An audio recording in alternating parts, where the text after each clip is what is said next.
জনাব নুরুল হক নূর, আপনার কাছে যেতে চাই। আপনাকে আমরা সম্প্রতি পটুয়াখালী ৩ আসনে রাজনৈতিক কর্মসূচি চালাতে গিয়ে স্থানীয় বিএনপির বাধার মুখে আপনি পড়েছেন।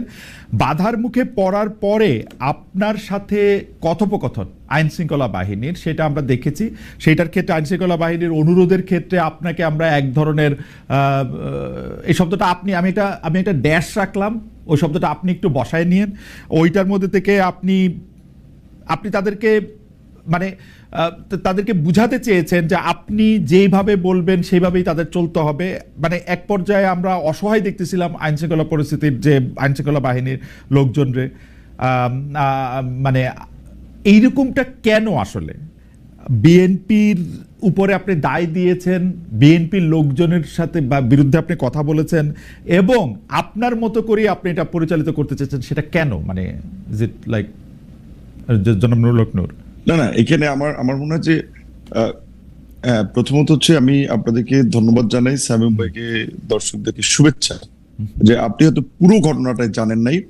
যেটা হচ্ছিল, আমি আমার বিশেষ করে এখানে পুরনো ঘটনা একটু টানতে হবে।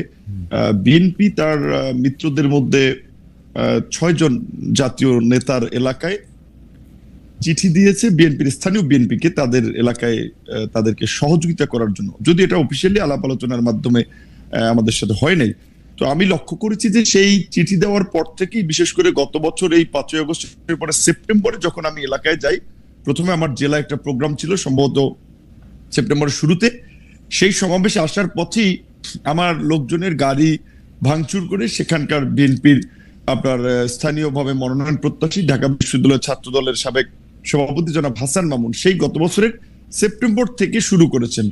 রোজার ঈদে যখন আমি 10 মিনিট আমার আসন 2টা উপজেলা নিয়ে গলাচিপা 10 মিনিট একটা ফুটবল খেলায় আমি অতিথি হিসেবে গিয়েছিলাম, সেই খেলার মঞ্চ আগের রাতে ভেঙে দিয়েছেন। আমি সেটি বিএনপির স্থায়ী কমিটির 2 জন হওয়ার পরেই আমার বেশ কয়েকজন লোকজনকে আমি স্পটে থাকা অবস্থায় হামলা করেছে। এবং সেদিন যে আপনারা ঘটনাটি সোশ্যাল মিডিয়াতে দেখেছিলেন, আমি গিয়েছিলাম বিএনপিরই সাবেক এক নেতা, তিনি মৃত্যুবরণ করেছেন, শেষে আমার সাথে কাজ করেছেন, তো তার একটা স্মরণ সভায়, সেই স্মরণ সভা থেকে ফেরার পথে সেখানে প্রায় আপনার 3 কিলোমিটার রাস্তায় মাঝখানে কিছু বাজার আছে, বাজারে জনাব হাসান মামুনের সমর্থিত লোকেরা রাস্তায় গাছ ফেলে রামদা, বগি, চাপাতি, অস্ত্র সহ অবস্থান নিয়েছেন যে তারা এখানে গিলে আমাকে হত্যা করবেন বা আমার লোকজনের উপরে অ্যাটাক চালাবেন। তখন আমি সেটি পুলিশকে জানাই, পুলিশ আসে, প্রথমে এসপি পুলিশ পাঠায়, 2 গাড়ি পুলিশ পাঠায়, পুলিশ এসে হয়তো তারা রিপোর্ট করে এবং আমাকেও জানায় যে ভাই এখানে হাসান মামুনের যে লোকজন, তাদের যে প্রস্তুতি, আমরা কিছু করতে পারবো না, আপনি উপরে কথা বলেন। তার মানে উপরে কথা হলো, ওসি বলছে, আমি বুঝছি, তাহলে কি করতে হবে। আমি তখন পটুয়াখালীর সেনাবাহিনীর দায়িত্বে তাদেরকে জানালাম। তারাও 4 গাড়ি আসছে, পুলিশ 2 গাড়ি, সেনাবাহিনীর 4 গাড়ি, 6 গাড়ি আসার পরেও তারা আমার সাথে পার্সোনালি আলাপ করতেছিল, বলছে ভাই তাদের যে প্রস্তুতি, এখানে তারা রাস্তার পাশে ইট নিয়ে অবস্থান করছে, তাদের হাতে দেশীয় অস্ত্রশস্ত্র, আমরা এখানে কতজন লোক, আমরা আপনাকে এখান থেকে এই পথ দিয়ে নিয়ে যেতে পারবো না, আপনি বরঞ্চ অন্য পথ দিয়ে চলে যান। আমি বলছি কোথায় যাব? তারা বলছে আপনি উপজেলা শহরে যান না, আপনি জেলা শহরে যান। বলছে আমার বাড়ি উপজেলায়, আমি কেন উপজেলায় যাব? এই জায়গাটুকু আমি কেন জেলাতে যাব? এই জায়গাটুকু আমি যাই নাই, আমি এই জায়গাটুকু দেখতেছিলাম নূর। কিন্তু ঘটনা, আমি সেটা বলছি, আমি শেষ করছি, আমি যেটা বলবো, জি বল। হ্যাঁ, আমি বলছি যে শুনেন, যখন রাত্র আপনার 2:15 বাজে, 2:15 রাত্র, তখন পর্যন্ত তারা আমাকে বিকল্প পথে পাঠাতে চায়। আমি বলছি কেন? আপনারা এই আর্মি আসছেন, পুলিশ আসছেন, নির্বাচন হয় নাই, এখনই যদি এইভাবে পরিস্থিতি হয়, আপনাদেরকে জিম্মি করে, আপনারা যদি, বিএনপির অনেক গ্রুপ আছে এখানে, বিএনপি একটা বড় দল, সাবেক এমপির গ্রুপ আছে, অন্য আরো নেতা আছে, এখানে একটা গ্রুপের লোককে যদি আপনারা কন্ট্রোল করতে না পারেন, আমি একটা জাতীয় নেতা, একটা দলের সভাপতি, এখানে বিএনপিও তার নেতা কর্মীদেরকে অফিসিয়ালি চিঠি দিয়ে আমাকে সহযোগিতা করতে বলেছে, সেখানে বিএনপির একটা ছোট গ্রুপ, তাদেরকে আপনারা এই নিবৃত্ত করতে পারবেন না? তাহলে আপনাদের নিরাপত্তার দরকার নাই, আমি বাসি মরি, আমি আমার মতো যাই। যেই কারণে তখন আমি ওনাদের সাথে কথা বলে আমি আমার মতো রওনা দিয়েছিলাম। তো যাই হোক, মাঝপথে আবার আমাকে প্রশাসনের কর্মকর্তারা ফোন দিয়েছে, ভাই আপনি চাইেন না, আপনার নিরাপত্তা আগে, আপনার কিছু হয়ে গেলে সেটা আমি একটু ছোট করে বলি নূর। এইটা তো আপনি জাতীয় নেতা, আপনি একটা জায়গায় যাইতে চাইতেছেন, আপনি প্রশাসন এবং আইন শৃঙ্খলা বাহিনীর সাহায্য চাইছেন, প্রশাসন এবং আইন শৃঙ্খলা বাহিনীর সাহায্য ওরা এসে দেখছে যে অনেকগুলি এখানে লোক সমাগম আসে এবং তারা যদি আপনাকে সেখানে এসকর্ট করে নিয়ে যাইতে হইতো বা তারা আপনার সঙ্গে যাইতে হইতো, তাহলে হয়তো অনেক হানাহানি হতাহতের ঘটনা ঘটতে পারতো। সেইটা এড়ানোর জন্য তারা আপনাকে খুবই বিনীতভাবে অনুরোধ করছে যে আপনি ঘুরে এই রুটটা আপনি এই মুহূর্তে ব্যবহার করেন না। এইটা আপনি তখন আমাকে জেলা উপজেলা শহর থেকে ছেড়ে জেলা যেতে বলছে, হ্যাঁ, উপজেলা থেকে ওই পথটা ব্যবহার করতে না বলছে, ওই পথটা আমি ব্যবহার কেন পালিয়ে দেব? ওই পথটা ওই পথটা আমি ব্যবহার কেন করতে আমার না বলছে। উপজেলা শহর থেকে আমি পালিয়ে জেলায় যাব? আপনার কাছে তখন কি তো আমার মনে হয়, আপনি কর্মীদেরকে আর্মি demotivate পুলিশের করার কাছে, জন্য- জনাব নূর, আপনি কি আর্মি বা পুলিশের কাছে এই দাবি জানাতে চাইছিলেন যে আপনি ওইখান দিয়েই যাবেন এবং দরকার হলে 10টা 20টা 50টা গুলি করে মেরে তারপরেও যাবেন, মানে এই গত সরকারের আমলে না, হাসিনা সরকার শোনেন, যা করেছে? এখানে না না এখানে তো মারামারির তো কোনো কেস হয় না। ওনারা যদি জাস্ট সিম্পল ভাবে যদি ওদের সাথে কথা বলে বলতো যে এখানে তারা যাবে, আপনারা এখানে পথটা ছেড়ে দেন, কারণ আমার তো রোধ করার তাদের অধিকার নাই। আপনার কাছে তো একজন আপনি সন্ত্রাসীর কাছে পরাজয় বরণ করবেন, তারা আপনার রাস্তাঘাট অবরোধ করে দেবে আপনার কেন? কাছে কি- আমি কি কাউকে মার্ডার করেছি? আমি কি সেখানে চাঁদাবাজি করতে গেছি? আপনার কাছে- আমি একটা রাজনৈতিক কর্মসূচিতে গেছি, আপনার সেখানে কাছে- কেন তারা আমাকে অবরোধ আপনার করবে? কাছে এটাই তো কি- তাদের অপরাধ। আপনার কাছে কি মনে হয়েছে তারা কেন কথা বলে তাদেরকে রাস্তা থেকে সরিয়ে দেন নাই?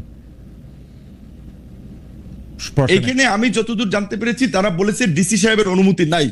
যেটা আমি বলছিলাম, এখানে জনাব হাসান মামুন ছাত্র দলের নেতা ছিলেন, ডিসি হচ্ছে তার কর্মী ছিলেন বোধহয়, এবং জনাব হাসান মামুনের ওয়াইফ একজন ডিসি, তিনি বগুড়াতে বর্তমানে ডিসি আছেন। তো তাদের কলিগ, সেই সুবাদে ডিসি সাহেব, আমি এর আগেও গত ঈদের সময় আমি এটা এই কমিটির তার মানে সাথে হচ্ছে যারা কাজ যে- করে তাদেরকে অভিযোগ করেছিলাম। আমি সার্কিট হাউসে ছিলাম, আমি একটু বলি, আমি সার্কিট হাউসে ছিলাম, আমার রুমের কথোপকথন গোপনে ভিডিও করে ডিসি হাসান মামুনের কাছে পাঠিয়েছি। ডিসি সাহেব অনুমতি না দেওয়ায় পুলিশ ওখান থেকে আমাকে, তারা উপজেলা শহর থেকে ছেড়ে আমাকে জেলা শহরে চলে যেতে এটা তো- বলছে, যে এলাকায় তখন একটা বার্তা ছড়াবে যে বিপিনুর পালিয়ে গিয়েছে বা হাসান মামুনের কর্মীরা তোপের মুখে এলাকায় থাকতে পারেনি। এটা তো- আমি এটা তো করতে পারি না, আমার একটা ব্যক্তিত্ব রাজনৈতিক অবস্থান আছে না। রাইট, এটা তো ভয়ঙ্কর অভিযোগ। মানে আপনি কি মনে করেন যে একজন একজন হ্যাঁ। একজন একজন মানে বর্তমানে যিনি চেয়ারে বসে আছেন, কর্মরত জেলা প্রশাসক আপনাকে সার্কিট হাউসের রুমে আপনার অজান্তে ভিডিও করে সেটি আবার আরেকজন রাজনীতিবিদের কাছে দিয়েছেন, এই অভিযোগ আপনি করছেন, তো ভয়াবহ অভিযোগ। কিন্তু আমার প্রশ্ন হচ্ছে যে আপনি কি এখনো মনে করেন যে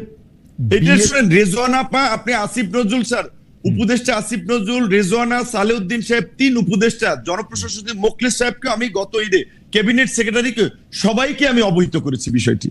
এবং এই ডিসির মূলত আশকারাতেই তারা আমাকে এলাকায় একটা অপদস্থ করতে চেয়েছে, রাজনৈতিকভাবে আমাকে পরাজিত করতে চেয়েছে, মানুষের কাছে ছোট করতে চেয়েছে, এবং এর সাথে এই ডিসির একটা ইনভলভমেন্ট আছে, যেই কারণেই তখন আমি প্রশাসনের আরো উপরে কথা বলেছি যে আমাকে যেন এইখান থেকে যাওয়ার একটা ব্যবস্থা করে দেয়। আমি কেন আমার উপজেলা শহর ছেড়ে আমি জেলায়? আমি বুঝতে পারছি। তার মানে কি এই যে এই পাওয়ার গেমটা চলতেছে, আপনি কি মনে করেন যে হাসান মামুন সাহেব যার বিরুদ্ধে আপনি অভিযোগ করছেন, উনি কি বিএনপির হয়ে এই পাওয়ার প্র্যাকটিস করছেন, নাকি উনার নিজস্ব যোগাযোগের মাধ্যমে, উনার স্ত্রীর কথা বললেন, অন্য যোগাযোগের কথা বললেন, এটা কি বিএনপির কে আপনি একিউজ করছেন? এখন যেহেতু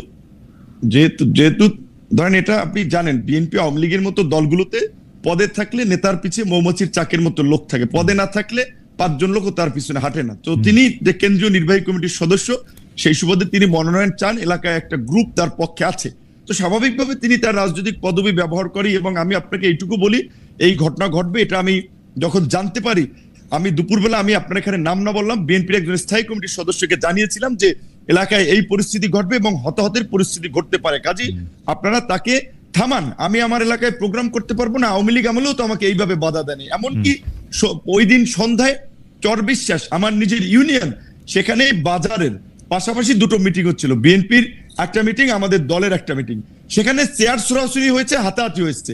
সেইটি একটা মিথ্যা বিভ্রান্তি ছড়িয়েছে যে বিএনপির অফিসে গণ অধিকার পরিষদের লোকেরা ভাঙচুর করেছে।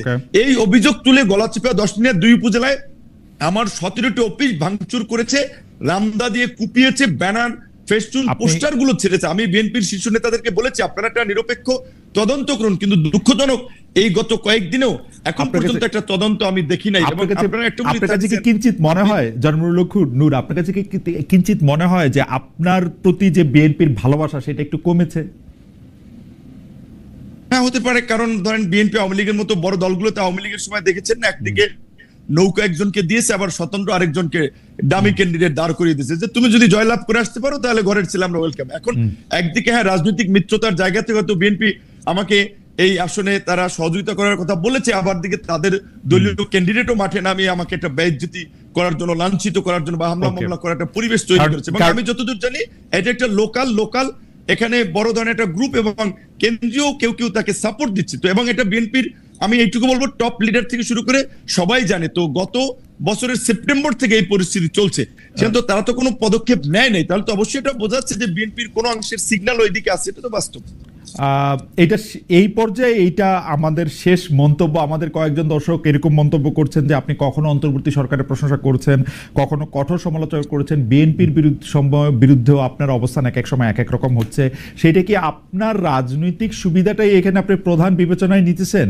কেউ আপনাকে সাবেক প্রেসিডেন্ট HM এরশাদের সাথেও তুলনা করছেন যে উনি যেমন একটা পার্টির নেতা হিসেবে রাজনৈতিক সুবিধা নেওয়ার জন্য তার অবস্থান পরিবর্তন করতেন, আপনার মধ্যেও কি সেটা দেখা যাচ্ছে কিনা একটু যদি মন্তব্য করতেন। অবশ্যই রাজনীতিতে প্রত্যেক রাজনৈতিক দল দেশ জাতির জন্য যেমন কাজ করতে চায়, নিজের পলিটিক্যাল পার্টির স্বার্থটাও দেখবে অবশ্যই, কারণ সে যদি পজিশনে না থাকে তাহলে সে কিভাবে কাজ করবে। তো অবশ্যই রাজনৈতিকভাবে আমরা আমাদের দলীয় একটা অবস্থান আমরা দেখবো যে এইখানে একটা জোটে গেলে আমাদের একটা ভিন্ন অবস্থানে থাকলে আমাদের রাজনৈতিক অবস্থান ঠিক হয়, আমরা মানুষের জন্য কি করতে পারছি।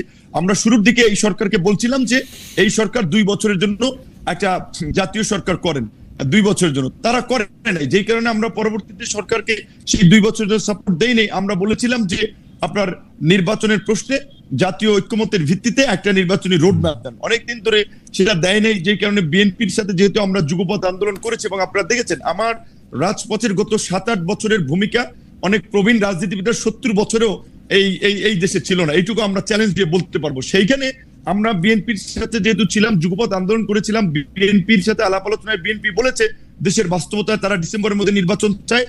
আমরা আমাদের দলীয় পজিশন ছেড়ে বিএনপির পজিশন নিয়ে আমরা ডিসেম্বরে নির্বাচনের জন্য সরকারের চাপ তৈরি করেছি। এবং এই যে লন্ডনের যে বৈঠক হয়েছে, অবশ্যই লন্ডনের বৈঠক আর যাই থাকুক, এইটা বাংলাদেশের এই উত্তপ্ত রাজনীতির মাঠে আমি মনে করি কিছুটা হলেও পানি ঢেলেছে বা উত্তপ্ত পরিস্থিতি ঠান্ডা করেছে এবং একটা অনিশ্চিত একটা আপনি বলবেন সংঘাত কিংবা একটা অনিশ্চিত যে রাজনৈতিক পরিস্থিতি ছিল সেটাতে কিছুটা হলেও একটা নিশ্চয়তার পরিবেশ তৈরি হয়েছে। এবং বিএনপি একটা বড় রাজনৈতিক দল, তার প্রধান সেখানে, তার সাথে ডক্টর ইউনূস সরকার প্রধান, তার সাথে মিটিং হওয়ার ফলে আমি মনে করি দেশের স্থিতিশীলতা, রাজনৈতিক পরিবেশ এবং আগামী নির্বাচনের ক্ষেত্রে একটা ভালো ফলাফল পাওয়া যাবে। সেই ক্ষেত্রে জনাব নূর, একটা কথা আপনি একটু মনে রাখেন তো, ধরেন যদি লন্ডনে বৈঠক না হইতো, ডক্টর মোহাম্মদ ইউনূস বলছিলেন যে এপ্রিলের প্রথম ভাগে ইলেকশন হবে, বিএনপি দাবি করছিল ডিসেম্বরে হবে, এখন এটা ফেব্রুয়ারিতে হবে। মানে প্র্যাকটিক্যালি তো ব্যবধানটা আসলে 2 মাসের বা 1.5 মাসের। এই 2 মাস বা 1.5 মাসের একটা সময়ের ব্যবধানের জন্য এত বড় উত্তপ্ত পরিস্থিতি সৃষ্টি হইতে হবে, সেইটাও বা কেন মনে হয়েছে? জনাব নুরুল হক নূর, আমরা আপনার কাছে পরে আয়শা একবারে শুনি, একটু আমরা ডক্টর শামীম পারভেজের থেকে ঘুরে আসি। ডক্টর শামীম পারভেজ, আমি এই ব্যাপারটা নিয়ে আপনি আপনার মন্তব্য করেছেন আসলে কেন এটা হয়েছে। আমি অন্য একটা জায়গা থেকে একটা ব্যাপার আপনার দৃষ্টি করতে চাই। আপনি নিশ্চয়ই দেখেছেন যে এরকম কথাও হয়েছে যে লন্ডনে ডক্টর ইউনূস এবং জনাব তারেক রহমানের মধ্যে যে বৈঠক হয়েছে, এর একটা বড় কারণ হচ্ছে এই সরকারের নানা ব্যর্থতা, আমি বলবো না, কনফ্লিক্ট অফ ইন্টারেস্টের জায়গা থেকে সরকার অনেক কিছু করেছে যেটা আসলে সে পরে তার এটার একটা কনসিকুয়েন্স সামনে আসতে পারে, সেইটার থেকে তাকে দায় মুক্তি দেওয়ার জন্য নাকি একটা আলোচনা হয়েছে। কেউ যখন আবার এই কথাটা সামনে আসছে যে ডক্টর মোহাম্মদ ইউনূসকে কাজে লাগাতে চায় বিএনপি সরকার যদি তারা ক্ষমতায় আসে, কেউ বলতেছেন যে ডক্টর ইউনূসকে বিএনপি রাষ্ট্রপতি করার ব্যাপারটাও চিন্তা ভাবনা করতেছে। এই ব্যাপারে আসলে আপনি কি বলেন? আসলে কি ওরকম কোনো দায় মুক্তির দরকার ছিল ডক্টর মোহাম্মদ ইউনূসের? অনেকেই বলতেছেন কিন্তু যে ডক্টর মোহাম্মদ ইউনূস এবং তার সরকারের, তার লোকজনের, মানে এটার কিছু প্রমাণও আমরা দেখতে পাই যে যেই 3 উপদেষ্টা পদত্যাগ দাবি করেছিল বিএনপি, 2 জন ছাত্র উপদেষ্টা এবং একজন উপদেষ্টা জনাব খলিলুর রহমান, সেই খলিলুর রহমান সাহেবকে কিন্তু আবার ডক্টর ইউনূস সাহেব পাশে রেখেছেন বিএনপির এই বৈঠকের জন্য।